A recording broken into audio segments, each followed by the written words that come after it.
Columbia needs money. What the city manager says about a lack of sales tax. And a historic afternoon at the Capitol began at the local Baptist church. And Missouri has a new leader, Governor Mike Parson. KOMU 8 News at 6 starts now. This is a KOMU 8 News special report. Tonight, a relentless ringing from robocalls. What some are doing to fight back and stopping the calls. It was pretty overwhelming. Plus, only on KOMU, we hear from the family of the Columbia woman killed in a weekend head-on collision. She really touched everybody around her. In details on the MU student with tuberculosis, we talked to another student about her experience with the infectious disease. But for other students, definitely would be worried. This is KOMU 8 News at 10. Tonight, Governor Eric Greitens pushing back after being indicted earlier today on invasion of privacy. Good evening, everyone. I'm Emily Spain. And I'm Jim Rick. Thanks for joining us. A short time ago, the governor released a statement on his Facebook page. He said in part, quote, "The people of Missouri deserve better than a reckless liberal prosecutor who uses her office to score political points. I look forward to the legal remedies to reverse the action." His legal team filed a motion to dismiss the indictment. It says any activity the governor was engaged in was, quote, consensual.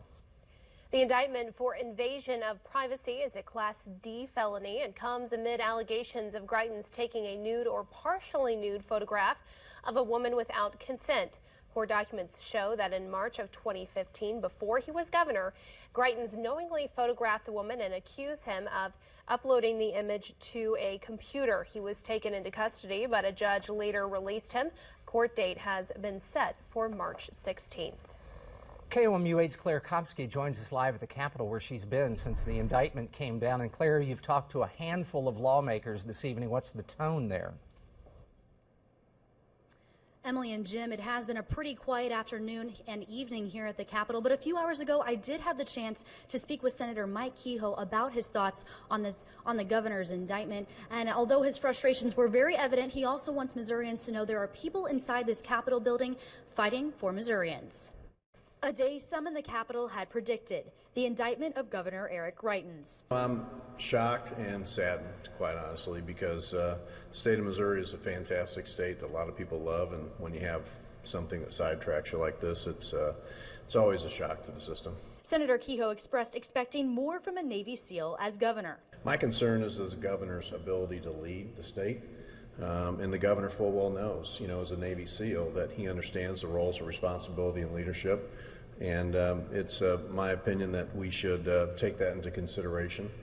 We're going to have to figure out whether his abilities to lead the state going forward are something that he's able to do. House Minority Leader Gail McCann Beatty spoke out today about her thoughts on the governor staying in office. She said, in part, it will be extremely difficult for the governor to effectively do his job with a felony indictment hanging over his head.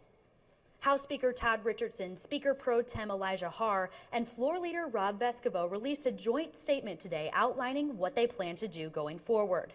The statement said in part, "We will carefully examine the facts contained in the indictment and answer the questions to whether or not the governor can lead our state while a felony case moves forward." Senator Caleb Rowden also weighed in today saying, "For the sake of our state, I am calling on Governor Greitens to put an end to this distraction and resign immediately." Kehoe says Missourians should know there are still people in the Capitol serving them. Missouri's more than just one man. Missouri's more than just one individual. And we are a state of great people, great resources, and hardworking folks that know how to manufacture things, get the job done, know how to take care of our farms and take care of our industries. And that's what Missouri's about. It's more than just one person. On Monday, Senator Kehoe says he'll be speaking to members about what their concerns are, and the House will also start an investigation. The senator says he does not know how to navigate something like this like the back of his hand, but he says that's probably a good thing. Reporting live inside the Capitol, Claire Kopsky, KOMU 8 News.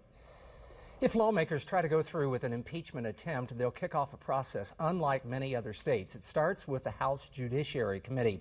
If approved, it moves to the full House for a vote. If the House approves the impeachment, it goes to trial. This is where Missouri's system is so much different. Instead of going to the Senate, it goes to the state Supreme Court. However, in Missouri's Constitution, if the person facing impeachment is the governor or a Supreme Court justice, it takes an entirely different route.